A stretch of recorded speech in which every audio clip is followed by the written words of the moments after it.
রাজা দেখছেন তার সাজানো নগর সেজে উঠেছে। রাজা আনন্দে বিভোর হয়ে চিৎকার করে বলতে লাগলেন, সেনাপতি, সেনাপতি, দেখো দেখো আমার ক্ষুধার নগরী কেমন সেজে উঠেছে।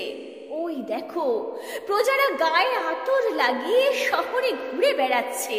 দেখো সেনাপতি, দেখো, বলেছিলাম না আমার কথা ছাড়া এই নগরে কেউ হাসে না, কেউ কাঁদে না। আমি হাসতে বললে হাসবে, আমি কাঁদতে বললে কাঁদবে। দেখো দেখো, বলেছিলাম সবের ওপর দাঁড়িয়ে উৎসব করো, প্রজারা তাই করছে। কথাটা শেষ করে রাজা অট্টহাসি হেসে উঠল ভরা রাজসভায়।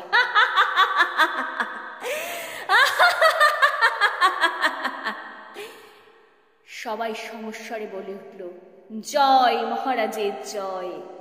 রাজা হুকুম দিলেন, সেনাপতি রথ সাজাও, আজ আমিও যাব উৎসবে। সেনাপতি বলল, আজ্ঞে মহারাজ, আপনার রথ তৈরি। রাজার রথ চলল পথে, চারিদিকে আলোর ঝলকানি, পুরো নগর সেজে উঠেছে আলোতে। রাজা মাতৃমূর্তির সামনে যেতেই কারা যেন একত্রিত হয়ে চেঁচিয়ে উঠে বলল, জয় মা অভয়ার জয়, জয় তিলোত্তমার জয়। রাজা প্রবল রেগে গেল। এইসব কি বলছে ওরা? কেনই বা বলছে? আমি তো শেখাইনি এমন বলতে। রাজা চেঁচিয়ে বলে উঠল, বলো দুর্গা মায়ের জয়।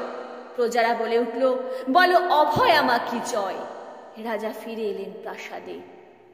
আজ বড় ক্লান্ত ছিল তিনি। এমনটা কখনো হয়নি।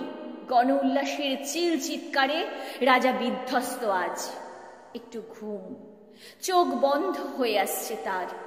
কিন্তু প্রাসাদের সমস্ত আয়নায় একটা বীভৎস মুখ ভেসে উঠেছে।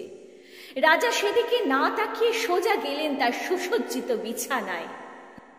যতবার ঘুমের চেষ্টা করছেন ততবার কানে বাজছে, জয় অভয়ার জয়, বলো অভয়া মা কি জয়।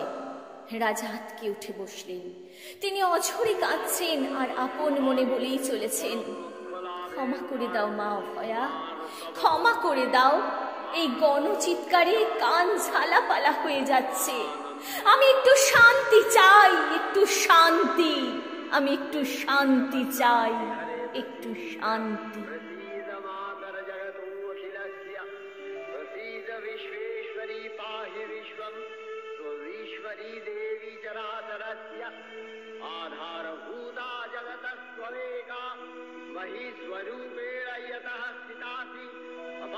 स्वरूपस्थितया तवैतदप्यायते कृष्णम् अलङ्घ्य वीर्ये